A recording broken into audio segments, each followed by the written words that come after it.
स्वागत है आपका। आज के इस वीडियो में हम जानेंगे कि यूपीएससी में रैंक कैसे दी जाती है, यानी जो रैंक देने की प्रक्रिया को हम आसानी से समझेंगे इस वीडियो में। दोस्तों, यूपीएससी एग्ज़ाम जो है ये देश के सबसे कठिन परीक्षाओं में से एक है। इसमें हर साल कई हज़ारों लोग परीक्षा देते हैं, लेकिन उसमें से कुछ ही सौ लोग सिलेक्ट होते हैं और आईएएस आईपीएस तक तो बहुत कम लोग पहुँच पाते हैं। तो इसमें रैंक दी कैसे जाती है, चलिए इसको समझते हैं। दोस्तों, यूपीएससी की परीक्षा जो होती है उसको अगर आप देने को सोच रहे हैं तो आप ग्रेजुएशन के बाद इसको दे सकते हैं, और इसकी जो प्रीलिम्स की परीक्षा होती है वो दे सकते हैं। इसमें 2-2 घंटे के पेपर होते हैं। पहले पेपर के नंबर्स के आधार पर कट ऑफ बनता है और दूसरा पेपर सीसेट का क्वालिफाइंग पेपर होता है। तो सीसेट में पास होने के लिए आपको 33% जो है कम से कम अंक चाहिए होते हैं। फिर कट ऑफ के अनुसार जो उम्मीदवार सिलेक्ट होते हैं वो मेंस का एग्ज़ाम लिखते हैं। प्रीलिम्स के बाद मेंस के लिए आपको दोनों पेपर जो है क्वालिफाई करना होता है, सीसेट भी और जो पहला होता है जनरल स्टडी वो भी। प्रीलिम्स पूरा आपको क्वालिफाई करना होता है। दोस्तों, इसके बाद आती है मेंस की बारी। मेंस जो होता है ये काफ़ी बड़ा टास्क होता है विद्यार्थियों के लिए। इसमें सबसे पहले 2 पेपर होते हैं, वो लैंग्वेज के होते हैं, एक हिंदी एक इंग्लिश। इसमें भी आपको 33% दोनों में अंक लाना होता है, तभी आप ये सिर्फ एक क्वालिफाइंग पेपर है। इसका आपकी मेरिट लिस्ट में नंबर नहीं जुड़ेंगे, लेकिन आपको तभी 33% अंक इसमें लाना है, तभी आप पास माने जाएंगे। और ये 3-3 घंटे के पेपर होते हैं। और ये भाषाई आपकी इंग्लिश में कितनी पकड़ है, हिंदी में कितनी पकड़ है, दोनों आपको लगभग पकड़ कितनी होनी चाहिए, इसी बात का टेस्ट होता है कि ये लैंग्वेज पेपर है, इसका मेरिट लिस्ट में कोई नंबर नहीं जुड़ेगा। इसके बाद आता है निबंध, यानी ऐसे का पेपर होता है।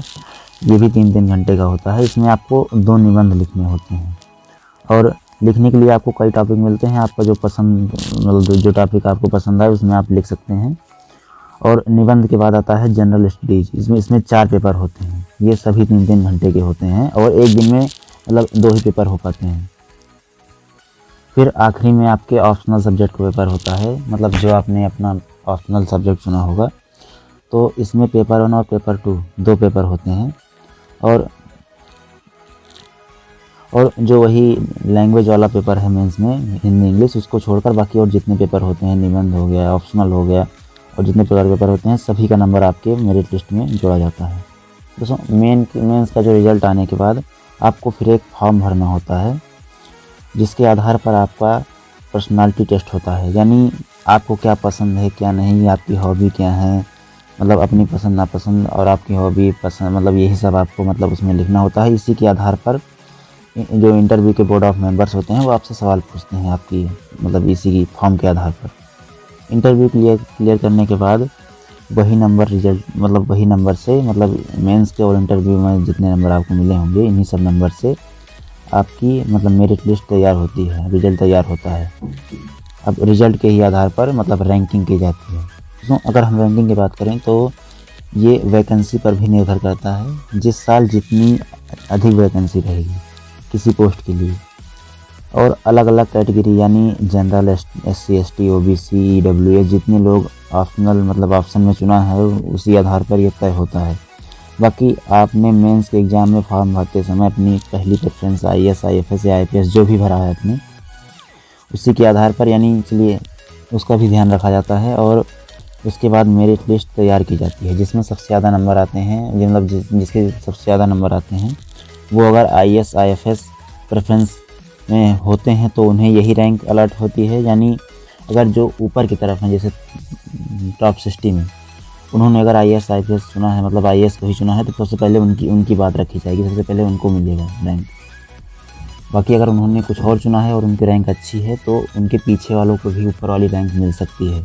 यानी जिसका नंबर जितना अधिक रहेगा उसकी पहले बात मानी जाएगी। उसके बाद धीरे धीरे जिसकी रैंक पीछे होगी उसकी बात उसकी प्रेफरेंस मानी जाएगी।